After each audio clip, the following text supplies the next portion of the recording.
Este miércoles 133 cardenales iniciarán la primera votación en la Capilla Sixtina para elegir al nuevo Papa. El jefe de la Iglesia deberá ser electo por 2/3 de los votos, es decir, al menos 89. Este proceso está imbuido por un carácter espiritual y para que nos ayude a entender lo que va a ocurrir en estos días hacemos contacto con el cardenal Luis Cabrera. Cardenal, gracias por acompañarnos.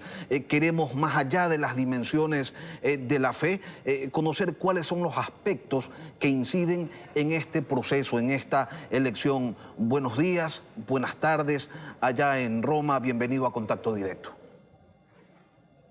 Muchísimas gracias por esta oportunidad de poder dialogar con usted y a través de este canal tan importante para Ecuador, con ese público que siempre está no solamente en oración, sino a la expectativa. Bueno, le comento que estos días de preparación para mí han sido una gran oportunidad para conocer lo que llamamos la catolicidad, esa universalidad.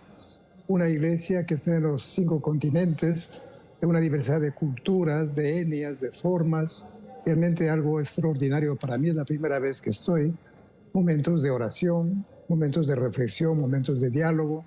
Y le comento que hay un ambiente de mucha serenidad, de mucha cordialidad, yo diría también de mucha confianza y esperanza. Es en ese ambiente que nos hemos estado preparando y como ha dicho usted muy bien, pues entramos ya a este tiempo privilegiado que llamamos el cónclave, justamente, que es el estar en un encerramiento, que me permito también de paso decir, no se trata de guardar un secretismo, algo misterioso, algo enigmático que pueda llamar la atención, es simplemente crear un espacio de silencio para captar mejor esa voz del Espíritu Santo, momentos también de soledad para descubrir una presencia del Señor, de tal manera que el voto sea pensado, sea consciente, sea responsable. De tal manera que... A propósito de esa responsabilidad, cardenal, cuando se va a elegir un papa, ¿cuáles son los aspectos que valoran los cardenales antes de emitir su voto? ¿Qué es lo que se sopesa? Bueno, nosotros acá lo que hemos hecho en estos días, en estas jornadas, es justamente escucharnos. Yo creo que escuchar ese perfil del nuevo Papa, que al final yo resumiría en una palabra, que es la fidelidad. Una fidelidad primero a Cristo, a su Evangelio, esa gran propuesta que Jesús nos está presentando. Después la fidelidad también a una iglesia que no nació ayer, tiene más de 2000 años de historia, de tradición, un patrimonio espiritual, doctrinal maravilloso, y la fidelidad a este tiempo, a esta historia, a este mundo concreto en el que vivimos. Una fidelidad que nos lleva justamente a replantearnos el lenguaje, no solamente las palabras, sino los gestos, las acciones, para que ese evangelio sea conocido, sea valorado y ojalá pues aceptado y asumido por todos. Ahora, dentro del cuerpo cardenalicio hay posturas y sobre qué necesita la Iglesia, sobre cuáles son los aspectos que se deben abordar, los que se deben fortalecer, sobre los cambios que unos y otros consideran deberían implementarse. ¿Cómo lo ponderan ustedes, los cardenales, si nos pudiera comentar sobre aquello? Bueno, aquí se ha subrayado mucho, por un lado, la continuidad, no continuismo, la continuidad, los elementos permanentes que existen en el Evangelio, pero a la vez también la renovación, esa capacidad para ser creativos, ser audaces, para proponer el Evangelio de otras maneras. De hecho, nosotros en el mundo de la vida religiosa hablamos de la fidelidad creativa, una fidelidad a las fuentes, a las raíces, pero a la vez ser creativos, de tal manera que las personas que nos escuchan puedan entrar en un diálogo. De hecho, la palabra diálogo es la que quizás más ha resaltado. Un diálogo intercultural, un diálogo también con los cristianos, un diálogo con las otras religiones del interreligioso, pero más allá del mundo religioso, y un diálogo con las personas de diferentes tendencias, no solamente religiosas, sino sociales, políticas, culturales. Entonces yo creo que por ahí va delineándose esa persona que al final continúa con ese camino, en ese camino que Papa Francisco nos ha abierto, ese camino de la escucha.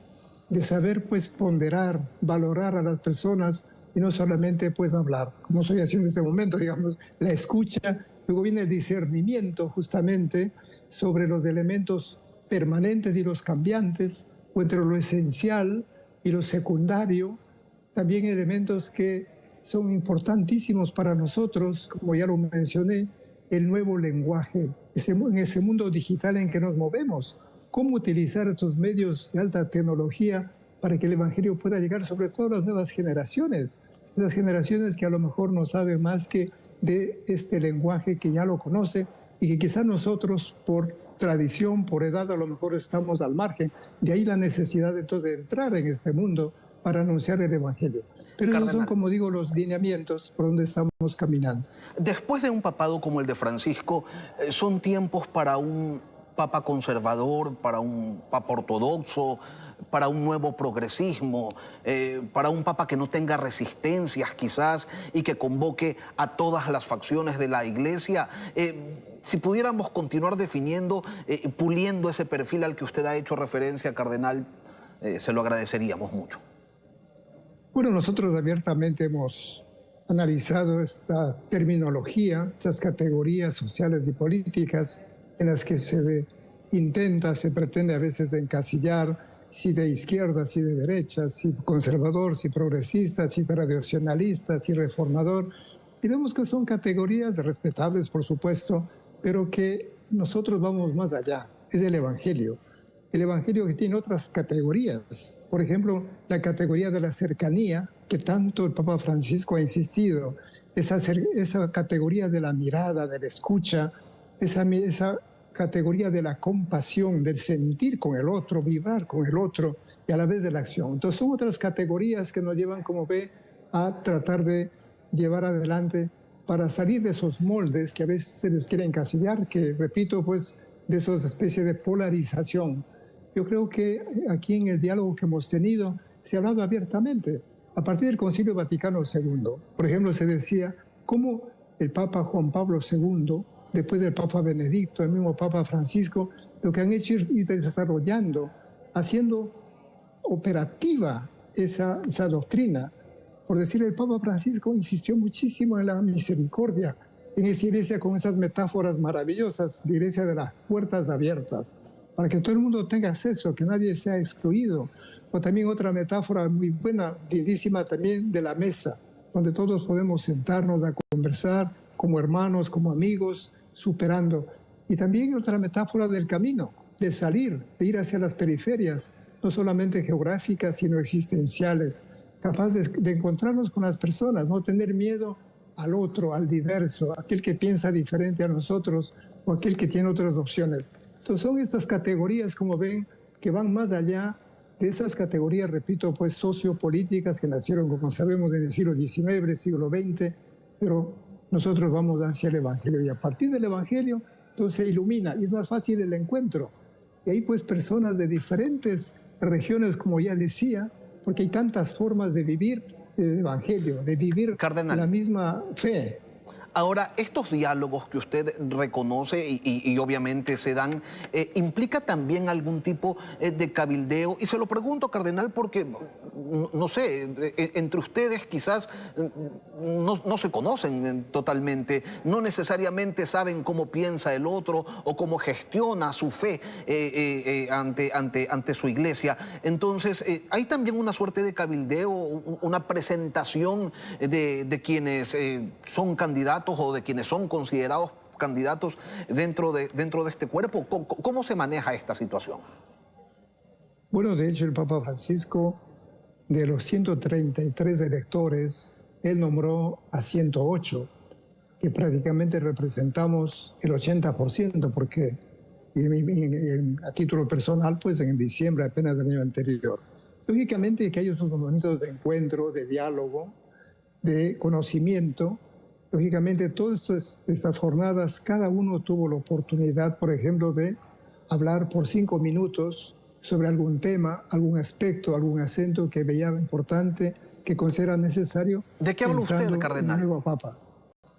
Bueno, nosotros hablamos sobre el Evangelio de la paz, el Evangelio de la misericordia, el Evangelio de la solidaridad, ese evangelio que Jesús nos vino a presentar, donde nosotros, y de una manera muy sintética, yo suelo decir que Jesús nos vino a proponer que nos llamemos hijos de Dios y no que seamos esclavos, que nos descubramos como hermanos, como amigos y no enemigos, que seamos ante todo y sobre todo servidores, no patrones, que seamos buenos administradores y no propietarios, y finalmente que seamos también nosotros auténticos, seamos coherentes, que seamos protagonistas de nuestra vida y no simplemente víctimas. Entonces es un evangelio que es el que yo transmití, he compartido, y así otros hermanos también, ¿no? Se asentó muchísimo sobre el tema de la misión, por ejemplo, la misión que Papa Francisco nos ha recalcado, el estar en camino, en salida, una iglesia sinodal, caminar juntos. Yo creo que eso es importantísimo en este momento. ¿Se generan alianzas regionales quizás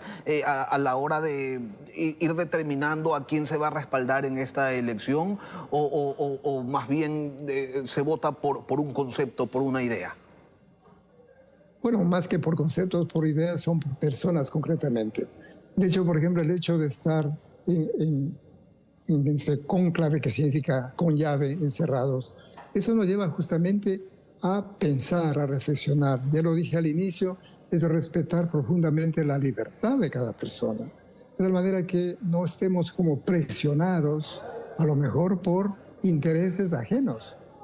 Presiones pueden venir también del campo social, religioso, inclusive político, o también intereses personales o de grupo.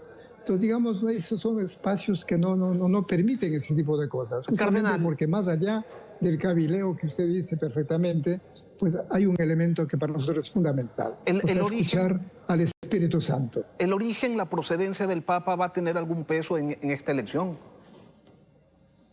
Yo creo que no, porque en ese momento, pues, los 133 que estamos ahí, tenemos un solo objetivo: buscar a la persona adecuada, que sea el sucesor de Pedro. Cuando hablamos de adecuada, una persona que responda a las grandes aspiraciones de paz, esas grandes aspiraciones de justicia, de libertad, esa gran aspiración de espiritualidad que esté en el corazón de todos los seres humanos de una u otra manera. Pues yo creo que en ese sentido no es cuestiones de sopesar fuerzas geopolíticas, por ejemplo, o de culturas, o de un continente o de otro continente. Cardenal. Y de ahí la necesidad de esa apertura grande, apoyar a la persona que sea elegida como papa. Quien entra papa sale cardenal, es un dicho tradicional en los cónclaves. Usted no está entre los favoritos, pero sí está entre los elegibles. ¿Ha pensado al respecto? Bueno, y ahí decimos, generalmente la sensación es todos menos yo, por decirlo así, ¿no? Entonces, yo creo que en ese sentido entramos con, ya lo dije al comienzo, con mucha paz, con mucha confianza y con esa esperanza de que es el Espíritu Santo el que nos irá guiando, nos irá orientando, es el que irá indicando los signos de aquella persona que sea elegida por Él, sin quitar de ninguna manera nuestra responsabilidad. Por eso la responsabilidad que nos lleva a orar, a reflexionar, a conversar, a tomar esas decisiones que realmente pues ayuden a esta iglesia a continuar con esa misión que Jesús lo ha encomendado. Cardenal Luis Cabrera, gracias por acompañarnos esta mañana desde Roma. Un saludo y éxitos en su misión. Bueno, un llamado también a las personas, sobre todo a los creyentes, los cristianos, católicos, a seguir orando para que estemos atentos al clamor del Espíritu Santo que se manifiesta a través de las personas, no solamente aquí en el Vaticano, sino de todo el mundo. Ese clamor, repito, de paz, yo creo que es fundamental en estos momentos tan difíciles, cruciales, pero que Jesús está con nosotros. Gracias a ustedes y un